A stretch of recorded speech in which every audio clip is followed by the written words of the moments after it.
এই আরামদায়ক স্মার্ট চেয়ারটি তৈরি করার নিয়ম শিখে রাখুন। এই চেয়ারটি তৈরি করা খুবই সহজ। চেয়ারটি তৈরি করার জন্য আমাদের বাজার থেকে একটি বাঁশ কেটে নেব। আমি এখানে একটি তল্লা বাঁশ কেটে নিচ্ছি। এটি যে কোনো বাঁশ দিয়ে তৈরি করা যায়।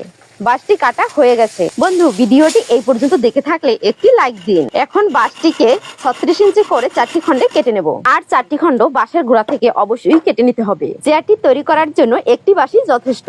বন্ধু, ভিডিওটি কোথা থেকে দেখছো অবশ্যই কমেন্ট করে জানিও। আরো এখানে 18 ইঞ্চি মাপে 8 থেকে 9টি বাঁশ কেটে নিতে হবে। চেয়ারটি তৈরি করার সময় কম বেশি লাগতে পারে। বাঁশগুলো কাটার সময় অবশ্যই মাপটা ঠিক রাখতে হবে, যেন ছোট বড় না হয়। এরপরে বাঁশগুলোকে আমি মাঝখান থেকে চিরে নেব।